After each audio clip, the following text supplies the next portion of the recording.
Welcome to another episode of You've Made It. We celebrate youths and the people that had journeyed with them along the way. In the previous episode, we feature a school dropout that eventually became a chef in a Michelin restaurant. And today, we have another chef with us. So after dropping out of school in 2016, Jun Xiang enrolled into YMCA's Vocational and Soft Skills program. And it was through this program that Jun Xiang discovered an interest in culinary arts. So let's hear how Jun Xiang made it. Thanks for joining us in today's short conversation with our listeners. And I mean, thanks for also giving some time out of your busy schedule to just share with us your story and your journey with us. Mm-hmm. How's your December so far? Tiring and sleepy. Right. But it's normal. Christmas coming around soon. In where you work, do you get more busy during December? When there's any holidays, confirm. Because F&B confirm will always have more customers during the seasons. Right. And maybe you can share with your listeners what do you do right now, and what's your job right now? Currently, I am working as a chef, specializing in Japanese cuisine. I am working at Suntec. The store name is Una Una. Can tell the Una. And what do you sell? They specialize in grilled unagis. Okay. Yeah, barbecue grilled unagis. Right. Just down the road. I mean, at YMCA to Suntec is actually quite nearby only. Really? Right? Yeah, just down the road. Take a bus down, can reach there already. I forgot my maps. Okay. And yeah, I mean, so really appreciate, even though you're so busy during this holiday period, just coming down to just have a chat with us. Maybe, from what I understand, you joined our YMCA's Vocational and Soft Skills program in 2016, right? Yep. About there. And maybe you can just share what actually led you to join to this program. How I ended up in YMCA, I would say, is thanks to my counselor at school. Somewhere during Sec 3, basically, things got hectic in school and got bored of school. And decided to drop out and seek freedom in life. After I left school, I don't really have a goal in mind. I just sought freedom and just wanted my own time alone / just be free around. And I didn't really know what I want to do, nor where to go, what to do. So my counselor, once I left school, my counselor recommended me that I should go to YMCA as they provide some basic skills and courses which would help me sort of find my way as a starting point since I'm out of school.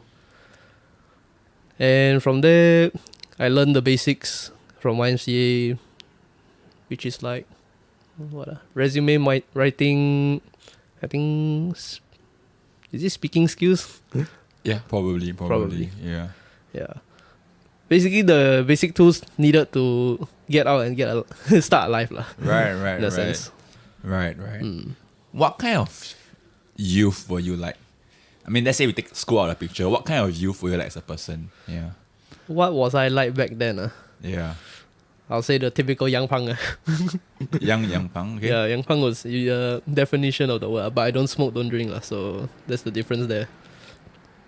Get bullied a lot in school. So that's sort of a reason why I don't really like studying as well. Right. Yeah, the people you are with, the people you study and share with. Okay. But you do have that group of people where you stay with until now, even though you have left school. Yeah, those are your close friends that you are bonded with for life.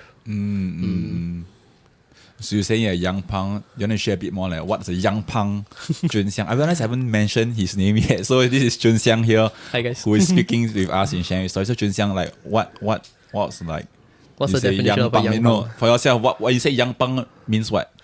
A young punk you can classify into basically like a rebel.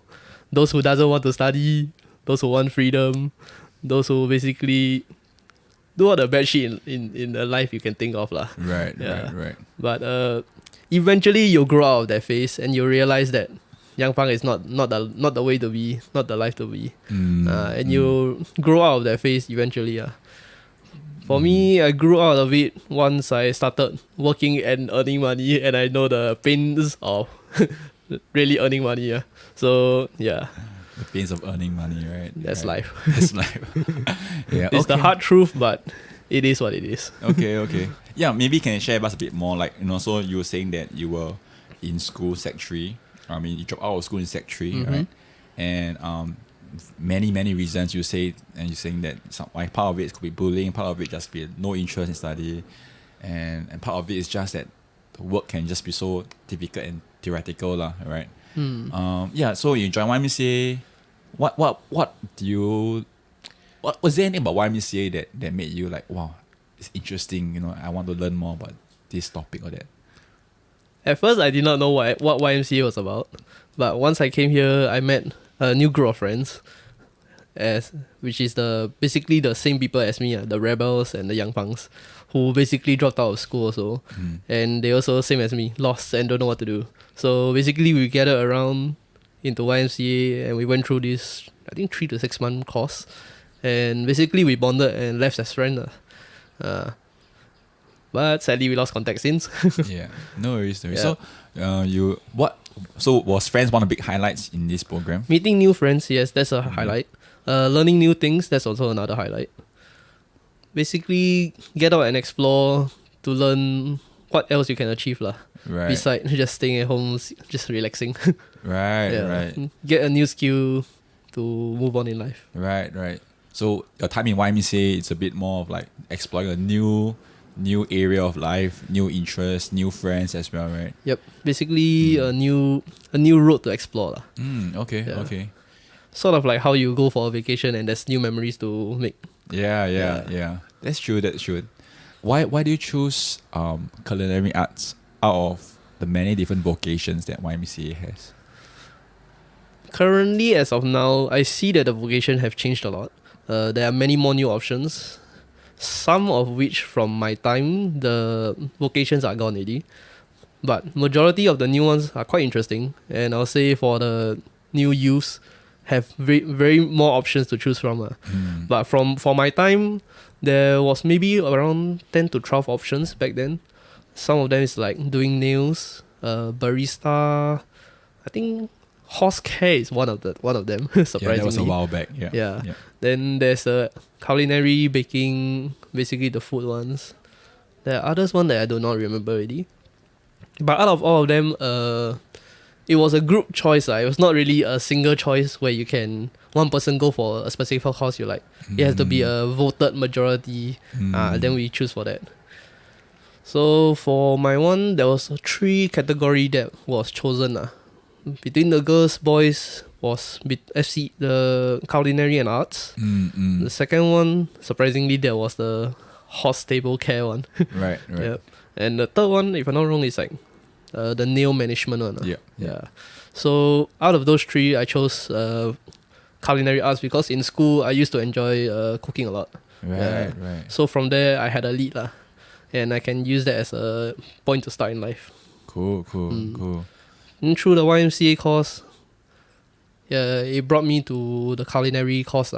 From there, I forgot how long it was, maybe 3 to 6 months.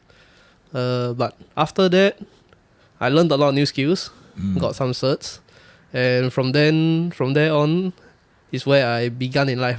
Right. So found a job and started working there.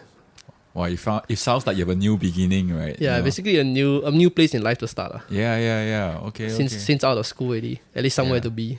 Yeah. What about culinary arts that kind of spark your interest in you?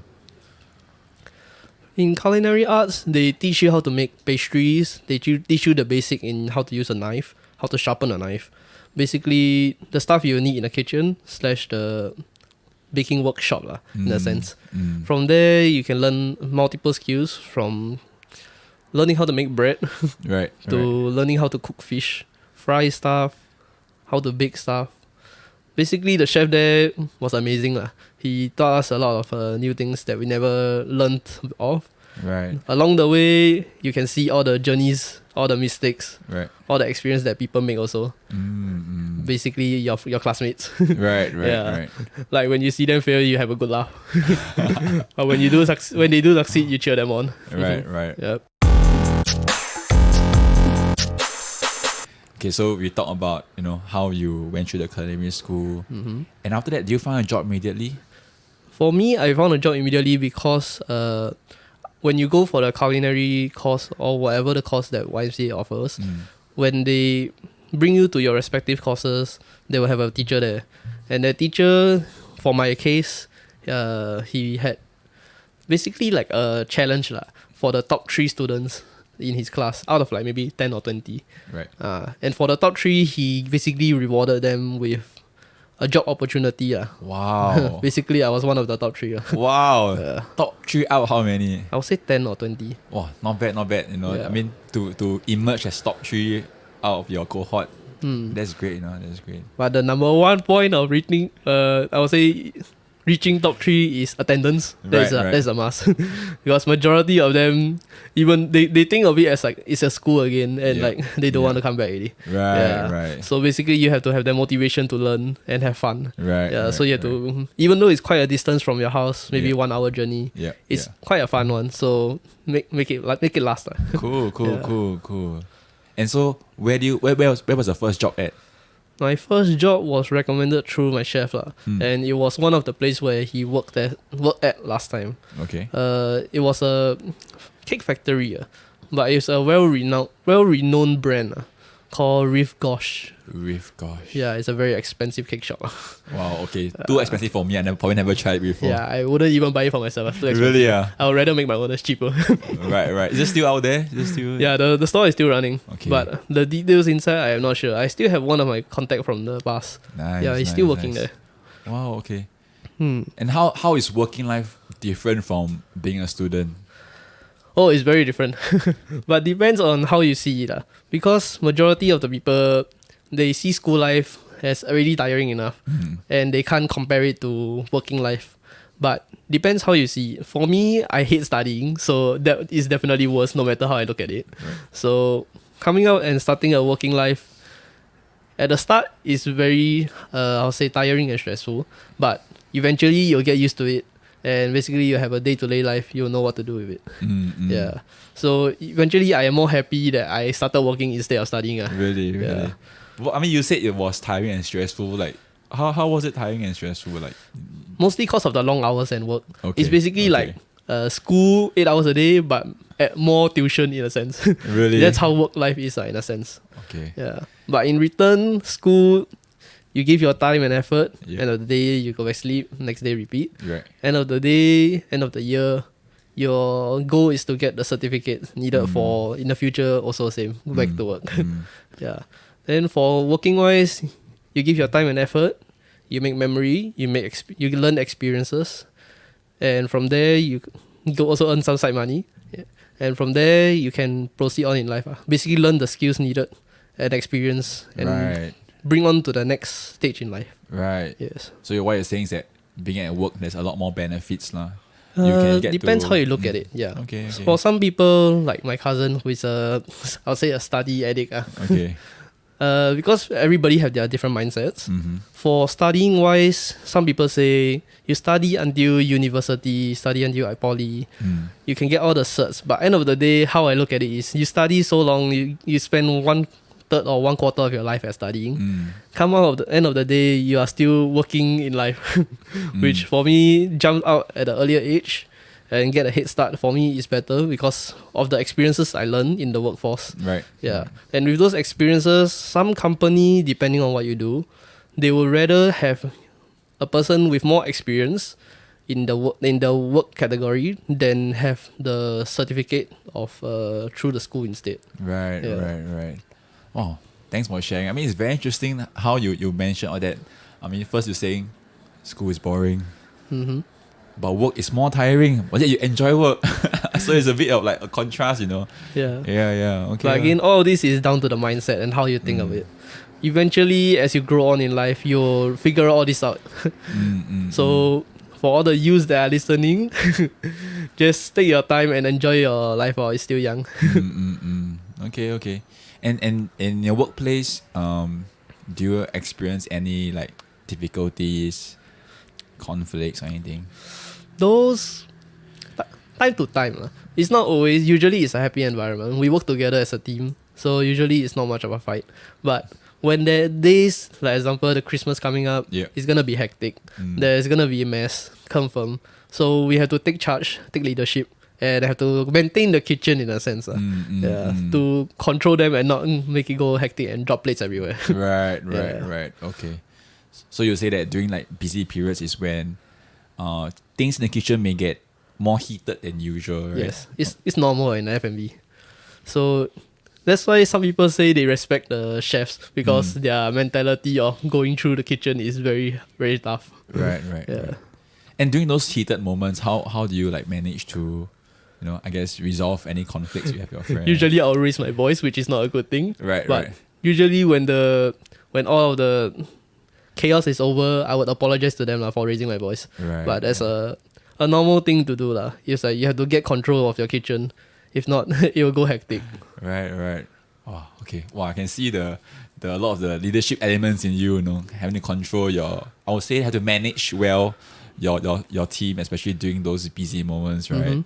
But yeah, I also see another side of you also where it's not just about the loud and the authoritative side, but also the part where you will take time to also apologize when you perhaps make perhaps Make say things- amends, make in a amends sense, in a yeah. sense, right? Wow, that's great. That's great. Because everybody deserves the same respect. right, Even though right. they are rude, they are still caring for you. Right. Yeah. Oh, thanks for sharing.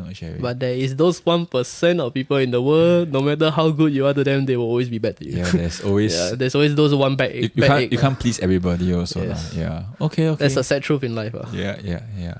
So I mean, now moving onwards, right? I mean, you've worked there for how many years in your Japanese restaurant place? For the Japanese cuisine, I only started recently. Okay. Ever since after my NS journey. Okay. Only started in April. Mm, So my journey in the F&B cuisine is quite new. About 6 months only. right. Okay. Before NS, I was working in the cake factory for 3 years. Right. And there have a lot of experience. So basically, if you ask me to make a cake, I still know how to do it. Nice. So from there, your memories as a baker, you won't forget it. All these experiences can carry on with you in life. Next time, if you want to do something, you have the basic knowledge already. Right. You don't have to learn through all of it from scratch. Right. So from the cake factory, why I did not continue after NS is because due to certain conditions and I'll say skin allergies to baking. Okay. It's a reason why I stopped baking. Even though it's fun, I can still do it if I want to, but I'll have to take more care in my skin health. Right. So what you're saying is like ideally you still want to remain at the cake factory shop that you were working in, but Remaining at the same place, I would say no because Right. of conflicts and Right. stuff that happened there. right. But in that line of work, I would say yes. I still have interest in it, but have to try something new. Currently learning through F&B, I find that the kitchen is more fun compared to the cake side. Right. The cake side is more of art. Yeah. There's more art related to it. There's Yeah. more skill involved. Right. For cooking wise, it's more of tolerance and skills that you need. And Right. from kitchen wise, there's a lot of what do they say? Categories or like different type of culinary Chinese to Japanese, Muslim, Indian. There's a lot of type you can learn. So Right. basically, the food experience is, I would say, infinite. Nice. Right. Oh, so you like to learn new cuisines as well and not like remain in the old. I would say I would like to master one cuisine before Right. I move on to the next. Nice. Yeah. So even though I'm working in the Japanese cuisine, I am working with a talented chef who is teaching me all the other type of cuisine that he worked with in the past. Right. Yeah. So basically, even though I'm working in the Japanese cuisine, I am learning multiple cuisines at once. Right. Wow. Yeah. Wow. And these are things you cannot learn in school. You must really hands-on learn from the like renowned School, chef, I would let's say they will teach, but not to that extent. Right. They will only teach you the basics of each cuisine at most, That's but they great. won't go into depth about it. Okay. For school, it's more like they'll teach you the behind the scenes and how cooking works. Like when heat is applied, the food will be cooked.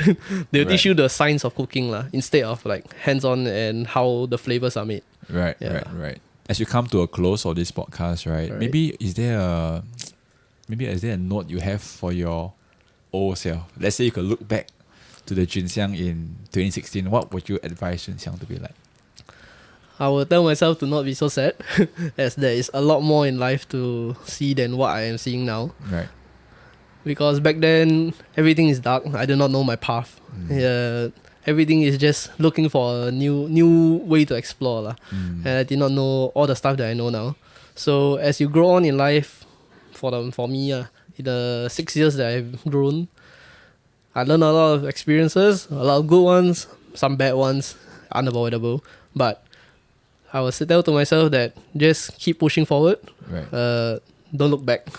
Right. Yeah, just look forward because there's a lot of things to explore in the life ahead. You sound like a brighter Chun Xiang than you were in 2016. Yes, Would I I am. say that?